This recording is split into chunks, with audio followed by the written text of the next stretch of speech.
कृष्णाय वासुदेवाय हरये परमात्मने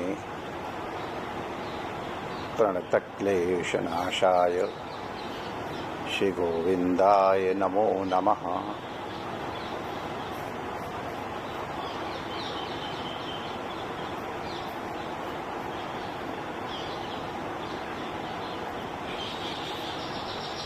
नारायण नारायण नारायण नारायण।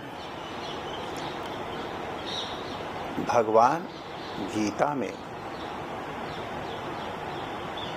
सद्ज्ञान के, सद्विचारों के, सत्कर्मों के प्रेरक वाक्यों के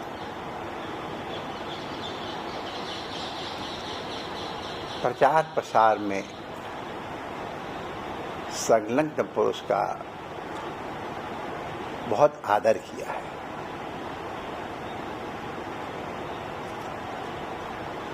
सद्विचारों के, सद्भावों की,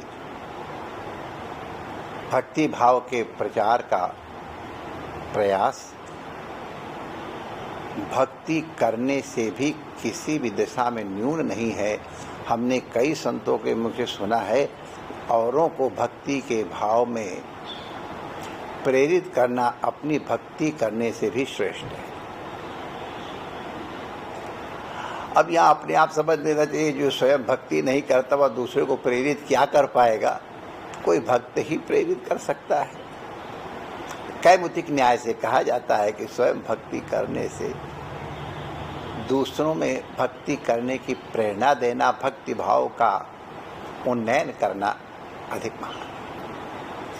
भगवान ने गीता में कहा है, य इमं परमं गुह्यं मद भक्तेष्वभिधास्यति भक्ति मयि परमां कृत्वा मामे वैशत्य संशयः न च तस्मान् मनुष्येषु कश्चिन् मे प्रियकृततमः भविता न च मे तस्माद् अन्यः प्रियतरो भूमिः। अति संक्षेप में अगर विचार करें कि जो इस ज्ञान को, सद्ज्ञान को, सद्विचार को, सद्भाव को प्रेरित करेगा, उसमें आस्था उत्पन्न करेगा, वो मेरी परम भक्ति करेगा और अंत में मुझे ही प्राप्त करेगा। माने ज्ञानी को अद्वैतानुभूति होगी, भक्त को भक्त की सन्निधि का, सालों के स्वामीप इत्यादि का, या उनकी स्मृति का परम लाभ प्राप्त होगा। भगवान कहते हैं कि जो इस तरह के कर्म कर रहा है, माने दूसरों को सत्कर्म में प्रेरित कर रहा है, उत्साहित कर रहा है, उससे बढ़ के मेरा प्रिय और कोई नहीं है।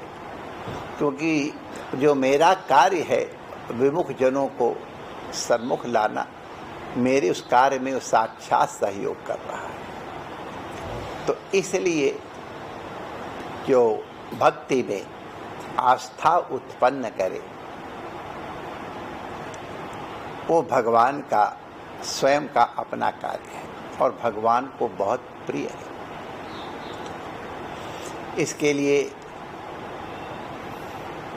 कोई भी माध्यम लिया जाए, कथाओं का माध्यम लिया जाए, कीर्तन का माध्यम लिया जाए, संगोष्ठियों का माध्यम लिया जाए, चर्चा परिचर्चा का आयोजन किया जाए, ध्यान इत्यादि की प्रेरणा दी जाए, शरीर को स्वस्थ रखना भी आवश्यक है, उसकी भी जो प्रेरणा दी जाए, ये भगवान की भक्ति के परम साधन हैं।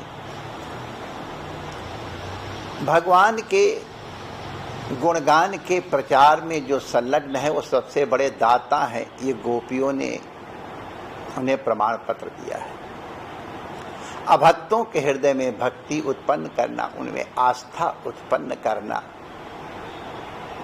ये बहुत बड़ा सत्कार्य है और गोपिकाओं ने उन्हें भूरिदा कहा है।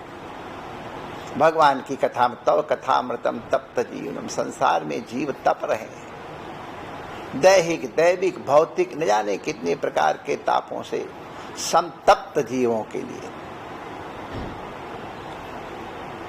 परम औषधि के रूप में, परम रसायन के रूप में, परम अमृत के रूप में जिनके द्वारा प्रदान की जाती है, उन्हें दाता कहा है।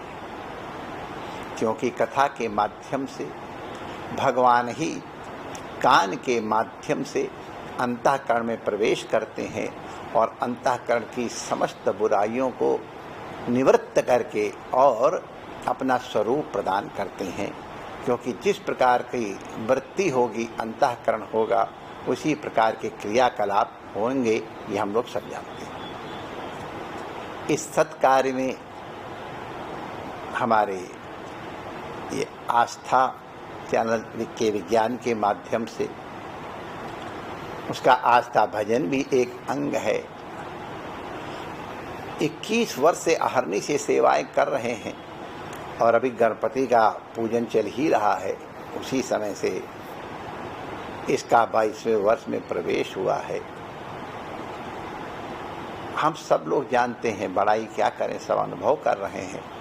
ये प्रत्यक्ष ही अनुभव है कि आस्था के माध्यम से हम लोग आस्था की चर्चा कर रहे हैं।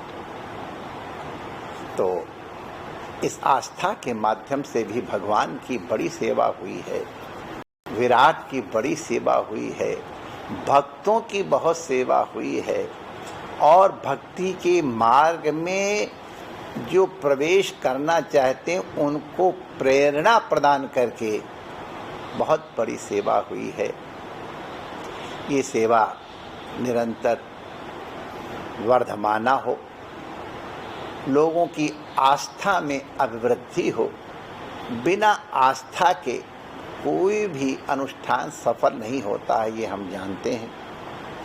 आस्था के माध्यम से इस आस्था में दृढ़ता उत्पन्न हो। सभी साधकों को, सिद्धों को,